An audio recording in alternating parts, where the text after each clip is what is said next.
On June 10, 1912, Villisca, Iowa, woke to a gruesome discovery. 8 people had been bludgeoned to death in their beds. 6 were children. The victims were Josiah and Sarah Moore, their 4 children, and 2 neighborhood girls invited for a sleepover. Exactly 110 years later, on July 8, 2022, the darkness of Elberton, Georgia was shattered by a massive explosive device.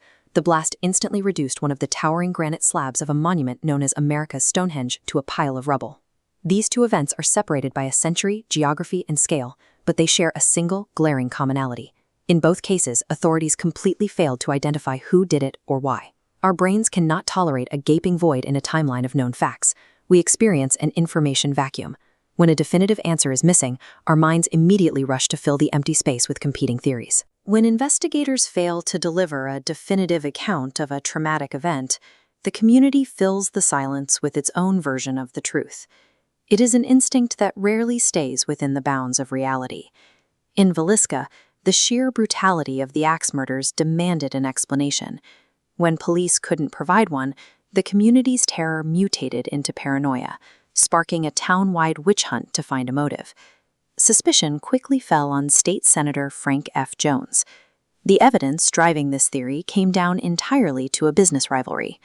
Josiah Moore used to be the star salesman for Jones's farm equipment company, left to start his own business, and took the lucrative John Deere account with him. To bolster the narrative, the town layered on rumors of infidelity, circulating unverified claims that Moore was having a romantic affair with Jones's daughter-in-law. When local rivalries didn't yield an arrest, the town turned on outsiders. A transient bridge worker named Andrew Sawyer was handed over to the sheriff simply because he arrived in a nearby town with muddy shoes and wet clothes the morning after the murders. Then there was Reverend George Kelly, an eccentric traveling minister with a history of mental illness. Police interrogated him for hours until they extracted a confession, one he quickly recanted, and which 2 separate juries refused to fully believe. Without hard evidence, a frightened community will seize on any available target. They weaponize their existing prejudices against rivals and outsiders to forcefully put a false sense of order back into the world. That exact same psychological mechanism played out on a much larger scale in 2022. When someone using the pseudonym R.C. Christian funded the Georgia Guidestones in 1979, he permanently concealed his true identity and reasons for building them. The structure itself was deeply bizarre. It functioned as an astronomical calendar, tracking the sun and the North Star, and featured rules for humanity inscribed in 8 modern languages and 4 dead ones. The most alarming inscription on the stone was its very first rule. It commanded the world: maintain humanity under 500 million in perpetual balance with nature. Christian left absolutely no context for why he wanted the global population capped. Without an explanation, the public projected their own modern anxieties about eugenics and population control onto the granite. Decades later, the internet acted as a massive accelerant. Personalities like Alex Jones broadcast these projections to millions, linking the rural Georgia monument to the Illuminati, QAnon, and satanic cults. The internet broadcasts this localized reflex to a global audience. A suspicion is no longer tethered to a single town. It is algorithmically reinforced until it becomes a deeply entrenched worldwide paranoia. The aftermath of these manufactured truths is highly destructive.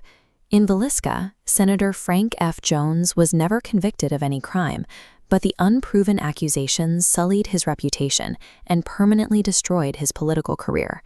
The collateral damage from the 1912 investigation stretched on for a decade.